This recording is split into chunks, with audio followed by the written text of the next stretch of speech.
여러분, 인텔리아 테라퓨틱스라는 이름 들어보셨나요? 바로 유전자 편집 기술의 최전선에 있는 기업이죠. 인류의 오랜 수건인 질병 정복의 꿈을 이뤄줄 거라는 정말 어마어마한 기대를 한 몸에 받았었는데 지금은 말이죠. 아주 치명적인 부작용 사건 하나 때문에 그 혁명이 잠시 멈춰선 상태입니다. 오늘은 이 엄청난 약속과 갑작스럽게 닥친 위기, 이 두 가지가 어떻게 얽혀 있는지 그 속사정을 한번 깊숙이 들여다보려고 합니다. 네, 안녕하세요. 틈틈이 알아보는 미국 주식 이야기입니다.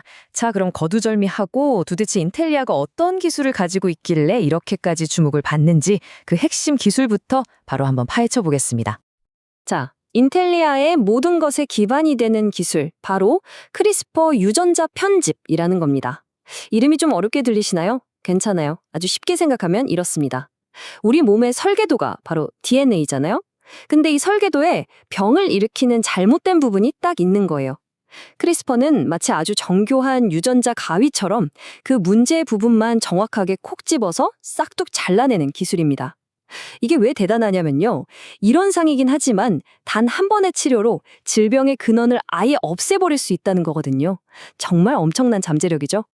좋습니다. 그럼 먼저 이 회사가 가진 희망적인 이야기, 그러니까 밝은 면부터 한번 살펴볼게요. 바로 론보지라는 치료제 후보 물질인데요. 이게 어떤 병을 치료하냐면 HAE, 우리말로는 유전성 혈관 부종이라는 희귀 질환입니다. 이 이야기 정말 엄청난 가능성을 보여줬습니다. 바로 이 숫자입니다. 97%. 와, 정말 압도적인 숫자 아닌가요? 이게 뭘 의미하냐면요. 이 롬보지라는 약을 딱 한 번 맞았을 뿐인데 HAE 환자들의 발작 증상이 완전히 아예 사라져버린 비율이라는 겁니다. 이건 뭐 사실상 완치라고 봐도 무방할 정도의 그야말로 놀라운 치료 효과를 보여준 거죠. 근데 더 놀라운 건 뭔지 아세요? 바로 안전성입니다. 보통 이렇게 효과가 강력하면 부작용도 걱정되기 마련인데 이 롬보지는 심각한 간 손상 같은 사례가 단 한 건도 없었어요. 대부분 그냥 주사 맞을 때 생기는 경미한 반응 정도였고요. 여기서 우리가 꼭 기억해두어야 할 포인트가 하나 있습니다.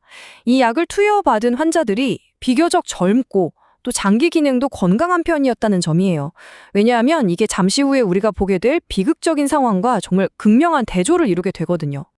자, 여기까지가 정말 희망찬 이야기였다면 이제부터는 분위기가 180도 바뀝니다. 회사의 가장 중요한, 그러니까 핵심 파이프라인이었던 넥스지라는 약이 마주한 정말 치명적인 위기에 대해서 이야기해 볼 시간입니다. 지금 보시는 이 화면이 인텔리아의 상황을 정말 한눈에 아주 극적으로 보여주고 있습니다. 왼쪽의 롬보지는 모든 게 순조로운데 오른쪽의 넥스지는 완전히 발목이 잡혔죠. 그럼 이 넥스지는 어떤 병을 치료하는 약이었냐? ATTR 아밀로이드증이라는 병인데요. 좀 어렵죠. 쉽게 말해서 비정상적인 단백질 찌꺼기가 심장 같은 주요 장기에 계속 쌓여서 기능을 망가뜨리는 아주 무서운 희귀 질환입니다.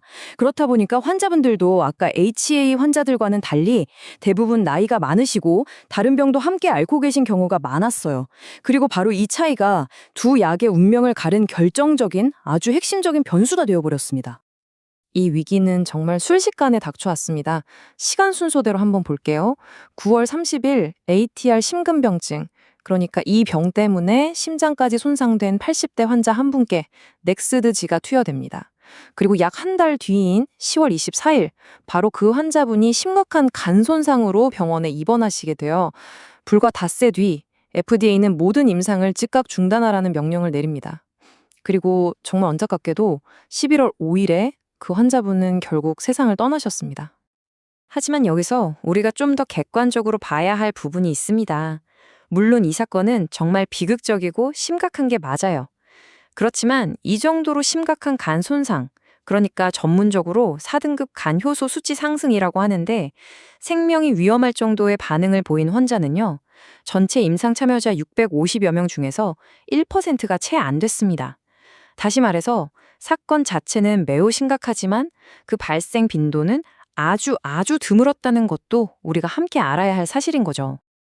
자, 이런 임상에서의 큰 위기는 당연히 회사의 재무 상태와 시장의 평가에 곧바로 영향을 미치게 됩니다. 말 그대로 돈 문제가 되는 거죠. 그럼 지금부터는 인텔리아의 재무 상황이 어떤지 한번 그 속을 들여다보겠습니다.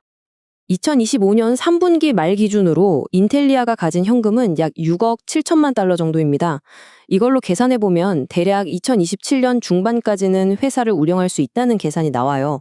이걸 런웨이라고 하죠. 근데 문제는 1년에 태우는 돈, 즉 캐시 번이 4억 달러가 넘는다는 거예요. 상당한 금액이죠. 그래서 만약에 이번 FDA의 임상 중단 조치가 생각보다 길어지게 되면 어떻게 될까요? 그렇죠. 추가로 돈을 구해야 하는, 즉 자금 조달을 해야 하는 상황이 올 수밖에 없습니다. 근데 여기서 정말 재미있는 포인트가 나옵니다. 이렇게 회사가 존폐의 기로에 설 수도 있는 엄청난 악재가 터졌는데도 불구하고요.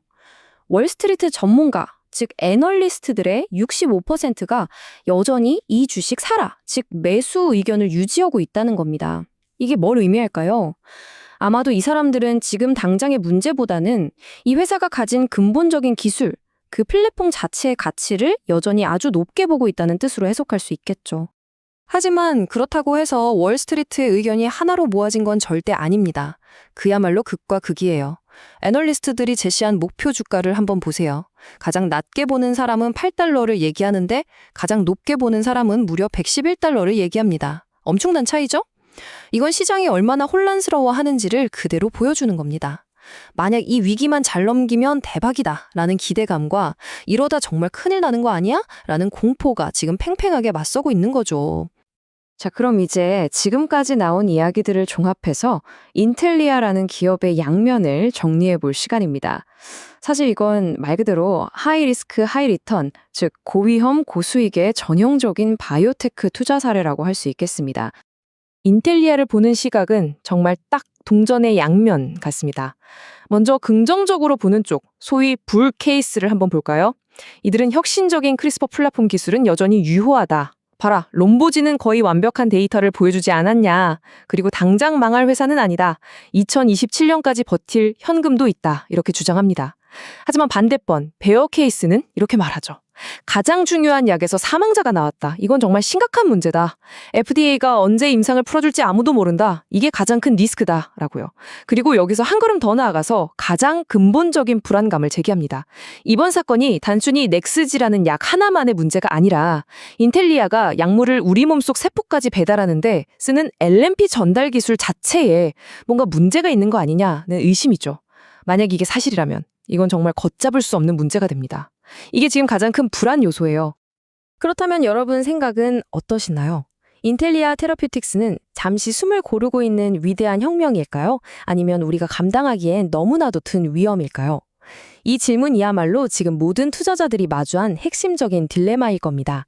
이 질문을 여러분께 던지면서 오늘 이야기를 마무리할까 합니다. 혹시 오늘 이야기처럼 앞으로 더 깊게 알아보고 싶은 기업이 있으시다면 언제든지 댓글로 남겨주세요. 여러분의 소중한 의견을 바탕으로 다음 이야기를 준비해 보겠습니다.